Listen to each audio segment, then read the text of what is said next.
British Advanced Pain Clinic, Noppimayam Surgery Duram. For appointments 9155515563.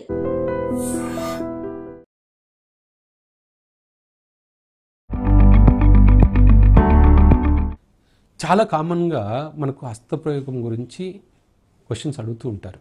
అటు అబ్బాయిలు కానీ అమ్మాయిలు కానీ.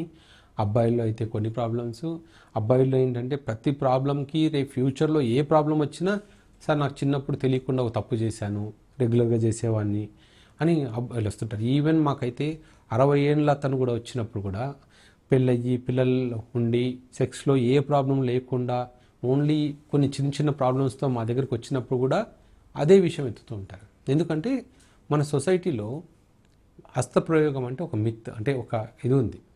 ఇది తప్పు, ఇది చేస్తే ఏదో ప్రాబ్లమ్స్ వస్తాయి, బ్లడ్ మన రక్త కణాలు వెళ్ళిపోతాయి, ప్రోటీన్స్ వెళ్ళిపోతాయి, బాడీ వీక్ అవుతుంది, బోన్స్ వీక్ అవుతాయి, కండరాలు తగ్గిపోతాయి, వెయిట్ తగ్గిపోతారు. ఇట్లాంటి చాలా మిత్స్ ఉంటాయి అబ్బాయిల్లో కూడా. సో అబ్బాయిల్లో గురించి మనం చాలా ఇంతకుముందు వీడియోస్ కూడా చేశాం. కానీ అమ్మాయిల్లో హస్తప్రయోగం చేయడం వల్ల నష్టం ఏంటి, అలాగే అడ్వాంటేజెస్ ఏంటి? ఇక్కడ నష్టాలు అనేది చాలా వరకు తక్కువ, ఓన్లీ అడ్వాంటేజెసే ఉన్నాయి. అబ్బాయిల్లో కూడా సేమ్ అంతే. సో ఇక్కడ ఏమవుతుంది అంటే ఇప్పుడు ఒక అమ్మాయి కానీ అబ్బాయి కానీ మాస్టర్బేషన్ చేసుకున్నప్పుడు ఫస్ట్ది ప్లెజర్. ఇప్పుడు సెల్ఫ్ ప్లెజర్ అనేది ఎంత ముఖ్యమో సేఫ్టీ అనేది కూడా అంతే ముఖ్యం. ఇప్పుడు ఎవరినో కలిసి తృప్తి లేదు కాబట్టి ఎవరినో కలవడము, తెలియని వ్యక్తితో సెక్స్ చేయడము, లేనిపోని జబ్బులు తెచ్చుకోవడము, ఏదో వన్ నైట్ స్టాండ్స్ అని ఏదో కలవాలంటే కలవాలి, సో మా ఫ్రెండ్స్ అందరితో కలుస్తున్నారు నేను కూడా వెళ్ళి కలవాలి అని అలా వెళ్ళి జబ్బులు తెచ్చుకోవడం కన్నా మాస్టర్బేషన్ చేసుకోవడం చాలా వరకు సేఫ్.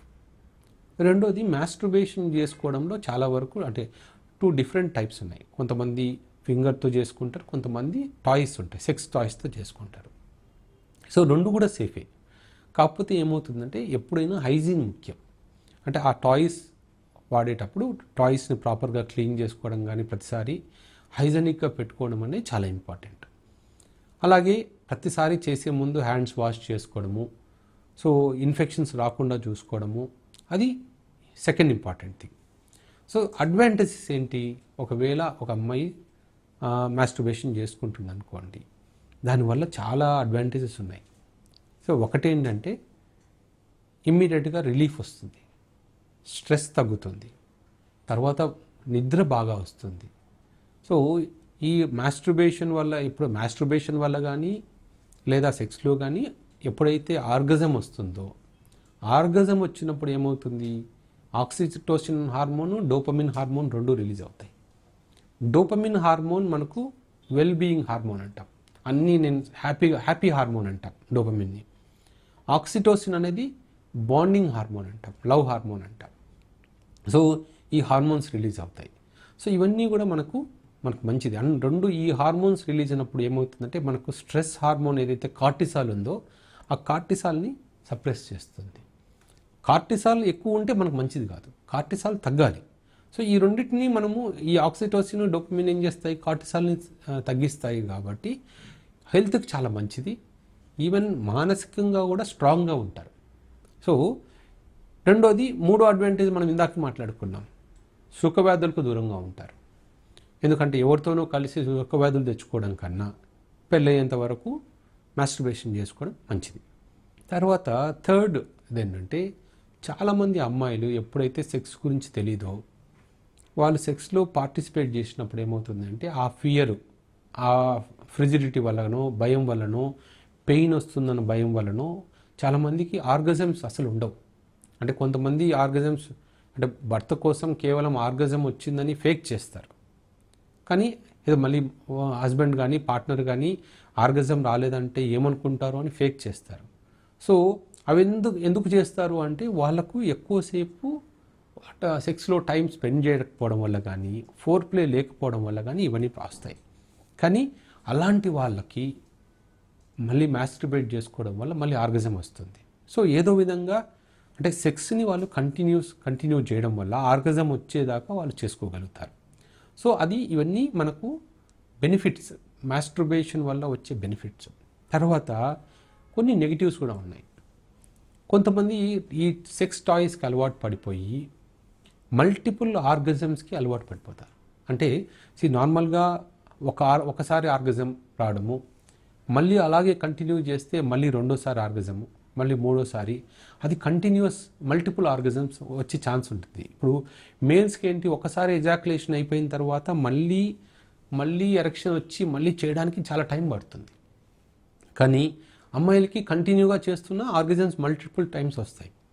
కానీ వాళ్ళు ఈ టాయ్స్కి అలవాటు పడిపోయి మల్టిపుల్ ఆర్గజమ్స్కి అలవాటు పడిపోతే వాళ్ళు నార్మల్ సెక్స్లో థ్రిల్ని వాళ్ళు ఎంజాయ్ చేయలేరు. వాళ్ళకి ఎంతసేపటికి అలాంటి ఆర్గజమ్స్ కావాలనే ఉంటుంది. అందుకని మనం కొన్ని సందర్భాల్లో మనం ఎక్స్ట్రీమ్ బిహేవియర్ మనం చూస్తూ ఉంటాం.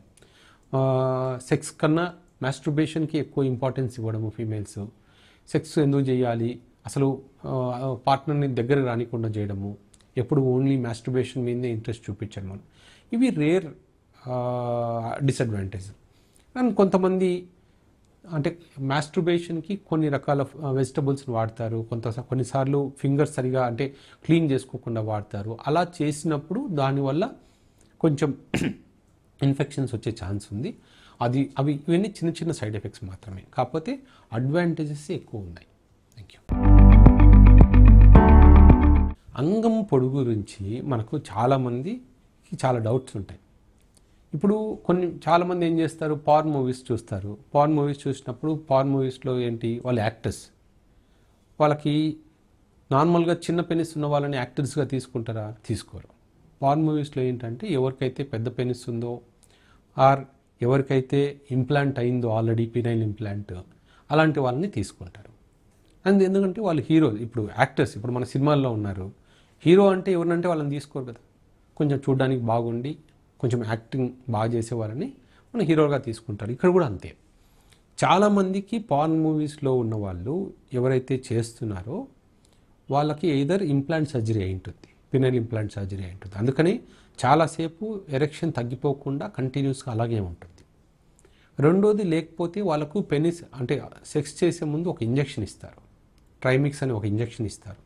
సో ఆ ఇంజెక్షన్ ఇవ్వడం వల్ల ఏమవుతుందంటే ఒక గంట 2 గంటల పాటు ఎరెక్షన్ అలాగే ఉంటుంది. కొంచెం పెయిన్ వస్తుంది కానీ ఎరెక్షన్ అలాగే ఉంటుంది. సో మూడోది ఏంటంటే వాళ్ళు ఏదైనా డ్రగ్స్ మీదన్నా ఉంటారు. సో ఎప్పుడు కూడా మీరు సైజు గురించి ఆలోచించినప్పుడు ఈ పార్న్ మూవీస్ని మనము ఒక హద్దుగా మనం పెట్టుకోకూడదు, లిమిట్ ఇలా ఉండాలి అని ఎప్పుడు చూసుకోకూడదు. మనకు చాలా డౌట్స్ ఎందుకు వస్తాయి అంటే, మన సొసైటీలో ఎప్పుడు ఏమనుకుంటారు, పెనిస్ సైజ్ ఎంత పెద్దదైతే అంత అమ్మాయికి సాటిస్ఫాక్షన్ ఉంటుంది అని. అంటే చాలామంది నాకు 6 ఇంచెస్ ఉండాలి, 7 ఇంచెస్ ఉండాలి, పెనిస్ అంత ఉంటేనే అమ్మాయి సాటిస్ఫై అవుతుందంట కదా అని మా దగ్గరికి వస్తుంటారు.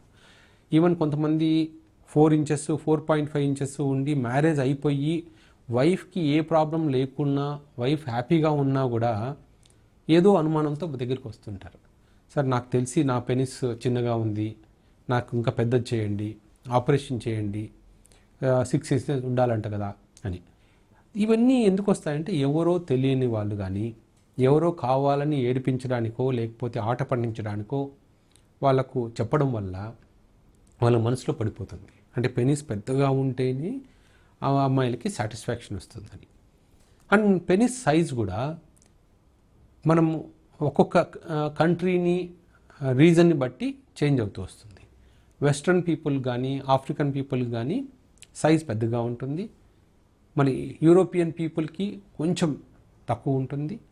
తర్వాత ఏషియన్ పీపుల్కి మీరు ఈస్ట్కి వెళ్ళే కొద్దీ పెనిస్ సైజ్ తగ్గిపోతుంటుంది. సో ఇండియన్స్లో ఏంటంటే average 4 to 6 inches penis size ఉంటుంది. ఇంకా మీరు అంటే జపాన్ అటు సైడ్ వెళ్తే 4 ఇంచెస్ 4.5 ఇంచెసే ఉంటుంది ఎక్కువ సైజ్ వాళ్ళకి, యావరేజ్ సైజ్. సో కానీ ఇక్కడ ఎవరు కూడా ఇప్పుడు మీరు అట్లా తీసుకున్నప్పుడు కూడా ఇప్పుడు వెస్ట్రన్ పీపుల్ ఈస్టర్న్ సైడ్కి వెళ్ళినప్పుడు కూడా వాళ్ళ పార్ట్నర్స్ అందరూ హ్యాపీగానే ఉన్నారు కదా, ఎవరు కంప్లైంట్ చేయట్లేదు కదా. సో అది ఇంపార్టెంట్. సో నార్మల్గా మనకు ఒక అమ్మాయి సాటిస్ఫై అవ్వాలంటే సెక్స్లో కలిసినప్పుడు 3.5 ఇంచెస్ పెనిస్ ఉంటే అది మోర్ దెన్ ఎనఫ్. సో కొన్నిసార్లు థిక్నెస్ బాగుంటే ఈవెన్ 3 ఇంచెస్ ఉన్నా కూడా సరిపోతుంది. సో రెండో విషయం ఏంటంటే ఈ లెంత్ గురించి మనం మాట్లాడుకున్నప్పుడు చాలామందికి ఎరెక్షన్ అంటే అంగం స్తంభించినప్పుడు పొడుగ్గా ఉండి స్తంభించినప్పుడు పొడుగు తక్కువగా ఉంటుంది. అది ప్రాబ్లమే కాదు. అందుకే ఎప్పుడు కూడా మనము డాక్టర్ దగ్గరికి వచ్చినప్పుడు అంగం లెంత్ తక్కువగా ఉంది అంటే అంగం స్తంభించినప్పుడా స్తంభించనప్పుడా అని అడుగుతాం. అంటే నార్మల్గా ఉన్నప్పుడు ఈ 1 ఇంచ్ ఉన్న అంగం స్తంభించినప్పుడు 4 ఇంచెస్ అయిందనుకోండి, అది నార్మలే, దానికి ట్రీట్మెంట్ చేయకూడదు. ఓన్లీ నార్మల్ స్తంభించినప్పుడు చాలామంది వస్తూ ఉంటారు, డాక్టర్ గారు నాకు బయటకు యూరిన్ వెళ్ళాలంటే ఇబ్బందిగా ఉంది, ఫ్రెండ్స్ ఆట పట్టిస్తారని భయంగా ఉంది, నేను అందరితో పాటు నేను యూరిన్కి వెళ్ళలేకపోతున్నాను, ఒక్కడనే వెళ్ళాల్సి వస్తుంది, ఎందుకంటే పెనిస్ సైజ్ చిన్నగా ఉంది అని. ఏదైనా ప్రాబ్లం ఉందా అంటే సెక్స్లో నాకేం ప్రాబ్లం లేదు డాక్టర్, ఓన్లీ సైజ్ ఒకటే పెద్దగా కనిపించాలి అని. అలాంటి వాళ్ళకి జనరల్గా ఆపరేషన్స్ కానీ ఎటువంటి మెడికేషన్స్ కానీ ఇవ్వకూడదు, ఇచ్చి సైడ్ ఎఫెక్ట్స్ తెచ్చుకున్నట్టు అవుతుంది. సో కొంతమంది అన్నీ నార్మల్గా ఉండి సార్ నాకు ఇంకా సైజ్ పెంచండి, నాకు పెంచితే మా పార్ట్నర్కి ఇంకా సాటిస్ఫాక్షన్ ఉంటుందేమో అన్న దాంతో వస్తారు. సో అప్పుడు అలాంటి ఉన్న వాళ్ళని మేము ఒకటే చెప్తాం, మీ పార్ట్నర్ని అడగండి నిజంగా ప్రాబ్లం ఉందా, వాళ్ళు హ్యాపీగా ఉన్నారా లేదా అని. కొంతమందిని ఇంకో సినారియోలో చూసాం, వాళ్ళకేంటంటే ఏదో ప్రాబ్లం ఉండి అంటే శీఘ్రస్ఖలనం ప్రాబ్లం ఉందనుకోండి. శీఘ్రస్ఖలనం అంటే ఏంటి, తొందరగా స్పెర్మ్ రిలీజ్ అవ్వడం. కొంతమంది వైఫ్తోనో పార్ట్నర్తోనో కలిసినప్పుడు స్పెర్మ్ తొందరగా రిలీజ్ అయిపోతుంది, అంటే 1 మినిట్లోనో హాఫ్ మినిట్లోనో స్పెర్మ్ రిలీజ్ అయిపోయింది అనుకోండి. ఎప్పుడన్నా పార్ట్నర్ నోరు తెరిచి నీ వల్ల నువ్వు నన్ను సంతోషపెట్టలేకపోతున్నావు, లేదా సెక్స్లో నువ్వు సరిగా చేయలేకపోతున్నావు అని చెప్పినప్పుడు మెజారిటీ పీపుల్ మా దగ్గరికి వచ్చే వాళ్ళు ఏంటంటే, సార్ నాకు అంగం సైజ్ తక్కువ ఉంది కాబట్టి తను హ్యాపీగా లేదు అని దానికి ట్రీట్మెంట్కి వస్తారు. అసలు యాక్చువల్గా ప్రాబ్లం ఏంటి అక్కడ, అంగం సరిగా స్తంభించకపోవడము లేదా శీఘ్రస్ఖలనం. సో ఆ ప్రాబ్లమ్ని ట్రీట్ చేయగలిగారనుకోండి సెక్స్లో ప్రాబ్లం ఉండదు. సో మీరు ఏ ప్రాబ్లంకి మీ పార్ట్నర్ హ్యాపీగా లేదు ఏమవుతుంది అని మీరు డిస్కస్ చేయగలిగితే అప్పుడు మెజారిటీ పీపుల్ చెప్తారు సైజ్తో ప్రాబ్లం లేదు, ఓన్లీ ఈ ఇష్యూ ఉంది అని. సో అందుకని ఎప్పుడు ఏం చెప్తామంటే ఎరెక్ట్ పినైల్ లెంత్ ఎవరైనా మెజర్ చేసుకున్నప్పుడు 3.5 ఇంచ్ కన్నా ఎక్కువ ఉంది అంటే మీరు మీ పెనిస్ నార్మల్ సైజులో ఉన్నట్టే, అంతేగాని అది ప్రాబ్లం కాదు, దానికి ఎటువంటి ఆపరేషన్స్ కానీ ట్రీట్మెంట్ కానీ చేసుకోకూడదు. ఒకవేళ పెనిస్ సైజు అంతకన్నా తక్కువ ఉందనుకోండి, ఎరెక్షన్ వచ్చినప్పుడు కూడా 3.5 ఇంచ్ కన్నా తక్కువే ఉందనుకోండి, అప్పుడు మనం ట్రీట్ చేయాలి. మనం దాన్ని ఇంక్రీజ్ చేయడానికి మనం మందులు ఇవ్వాలి. సో మందులు కానీ అంటే హార్మోన్ అప్పుడు మనం చెక్ చేసుకోవాలి ఎందువల్ల తక్కువ ఉంది. కొంతమందికి చిన్నప్పటి నుంచి బొద్దుగా ఉంటారు, బొద్దుగా ఉండి అక్కడ సుప్రాపిబిక్ ఏరియాలో అంటే ఈ బొడ్డు కింద ఉన్న ఏరియాలో ఫ్యాట్ ఎక్కువగా ఉండడము, ఆ ఫ్యాట్ ఎక్కువగా ఉండడం వల్ల పెనిస్ చిన్నగా కనిపిస్తుంది, కానీ ఆ ఫ్యాట్ని వెనక్కి ఇట్లా పుష్ చేస్తే మళ్ళీ నార్మల్ సైజ్ ఉంటుంది, అది ఓన్లీ కనిపించడం అలా కనిపిస్తుంది. అలాంటి వాళ్ళకి ఎటువంటి ఆపరేషన్స్ అవసరం ఉండదు, కొంచెం అక్కడ ఫ్యాట్ తగ్గించుకోగలిగితే సరిపోతుంది. సో ఈ లెంత్ గురించి చాలా వరకు మనకున్న అపోహలన్నీ చాలా వరకు అన్నీ అపోహలే. లెంత్ 3.5 ఇంచ్ కన్నా ఉంది అంటే ఏ డాక్టర్ని సంప్రదించద్దండి, మీకు ఏ ట్రీట్మెంట్ అవసరం లేదు. అలాగే ఇంకొక కామన్ ప్రాబ్లం మేము నోటీస్ చేస్తూ ఉంటాం, నైట్ ఇంతకుముందు టీవీలో మీరు టీవీ పెట్టగానే మిడ్ నైట్ ప్రోగ్రామ్స్లో లెంత్ తక్కువ ఉందా, ఈ క్రీమ్ వాడండి, ఇది పెరుగుతుంది అని చెప్పి చాలా యాడ్స్ వచ్చేవి. మరి ఈ మధ్య వస్తున్నాయి లేదో నేను చూడలేదు, కానీ అలాంటి యాడ్స్ నమ్మి చాలామంది మోసపోతూ ఉంటారు. 1,000 కదా, 2,000 కదా, 3,000 కదా ట్రై చేద్దామని. అలాంటివి క్రీమ్స్ ఎటువంటి క్రీమ్స్ లేవు ప్రపంచంలో, పెనిస్ సైజ్ పెంచేయగలిగే క్రీమ్స్ ఎక్కడా లేవు. అలా వంటి క్రీమ్స్ నమ్మి మోసపోవద్దండి.